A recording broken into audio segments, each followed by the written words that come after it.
you not only acquire legal obligations and legal rights with respect to each other, but you each entrust your whole future to the other and join his or her life with all its joys and all its burdens to your own. By giving yourselves in marriage, you undertake to live together as husband and wife, to comfort and support each other, and to be faithful to each other until death parts you. Your life together will not concern you alone. Your marriage is important to you, but it is also important to others, to your children, to your kindred, to your whole community, whatever its extent. We all depend upon each other. We all depend upon the organized community for our safety and prosperity, and indeed for everything we cannot make or do ourselves. But the community will fail us unless we give it strong and durable foundations, families in which love and fidelity prevail. Such families are based on lawful marriage. In a true marriage, a man and a woman will share life in mutual love and fulfillment and will have the stable and loving home that they need to become wholesome human beings. That's why marriage is not merely a private contract, but is governed by law. It is why it is the law that marriage is a union of one man only and one woman only, and that each of them must intend the marriage to last until one of them dies. Marriage is the most important social transaction. Yet your marriage is much more than a legal transaction. The source of marriage is not the law, but human nature. Human nature makes us want to live together as husband and wife, but it also makes it hard to do so. In every marriage, there are strains and sorrows. It takes good sense, courage, faithfulness, and generosity to withstand the troubles and trials of married life. But if you will love each other patiently and generously, you'll be able to bear them, and you'll even find happiness through them. Indeed, generous, unselfish love is happiness, and you will attain it in no lesser way. In marriage, each of you gives yourself to the other wholly and forever. Give yourselves with a whole heart. I'd like to read a short passage on love and marriage, which I find appropriate for an occasion like this. It's taken from a small book of thoughts and verses called Gift from the Sea, written by Anne Morrow Lindbergh. It's a collection of short excerpts of inspirational writings, and the one I'll read today, in my opinion, is fitting on this occasion because we're in Canada's seaside province. When you love someone, you do not love them all the time in exactly the same way from moment to moment. It is an impossibility. It's even a lie to pretend to. And yet, this is exactly what most of us demand. We have so little faith in the ebb and flow of life, of love, of relationships. We leap at the flow of the tide and resist in terror its ebb. We're afraid it will never return. We insist on permanency, on duration, on continuity, when the only continuity possible in life, as in love, is in growth, in fluidity, in freedom. Jerry, will you repeat after me? I do solemnly declare. I do solemnly declare. That I do not know. That I do not know. Of any lawful impediment. Of any lawful impediment. Why I, Jerry. Why I, Jerry. May not be joined. May not be joined. In matrimony to Karen. In matrimony to Karen. And Karen, will you repeat after me? I do solemnly declare. I do solemnly declare. That I do not know. That I do not know. Of any lawful impediment. Of any lawful impediment. Why I, Karen. Why I, Karen. May not be joined. May not be joined. In matrimony to Jerry. In matrimony to Jerry.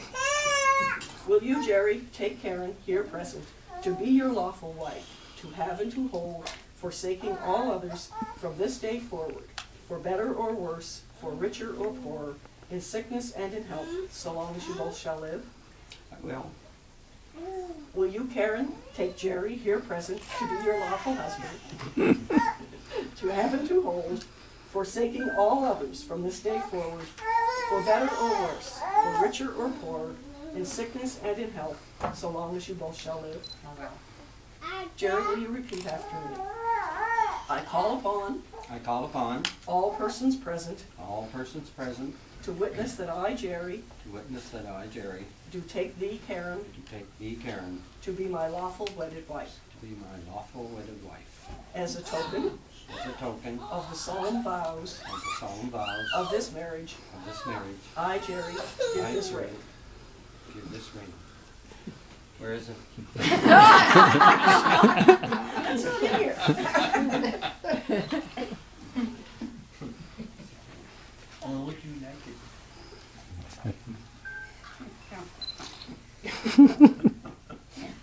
It didn't fit.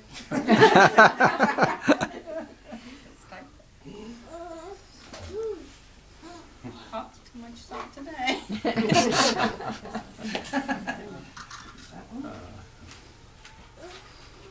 Karen, will you repeat after me? I call upon I call upon all persons present all persons present to witness that I, Karen, to witness that I, Karen, do take thee, Jerry, do take thee, Jerry, to be my lawful wedded husband, to be my lawful wedded husband, as a token as a token of the solemn vows of the solemn vows of this marriage. of this marriage. I, Karen, give this ring. I, Karen, give this ring.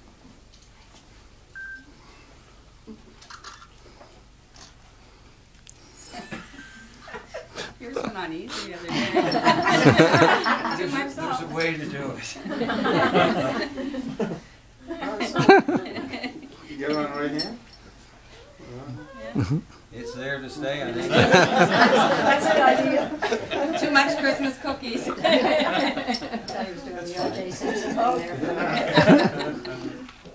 Before I pronounce you husband and wife, I'd like to read another short verse on love. It's taken from a small book entitled Something to Live By, compiled by Dorothy Cochran. It's a collection of short excerpts of writings from all over the world. I do not know who wrote the passage entitled Reflection, but in my opinion, it's the best description of love that I've ever read. And it goes like this. The height of man's mental and spiritual emotions is love. Love of parents for their children, love of children for their parents, and love of a man and a woman, which culminates in marriage, civilization's high sacrament. True love is not an earth-born thing. It is a rarity and bears the characteristics found in rare things. True love is kind. It does not alter when an alteration finds. True love is a love that gives and takes, never dying of its own accord. It can be killed only by the one it is bestowed upon.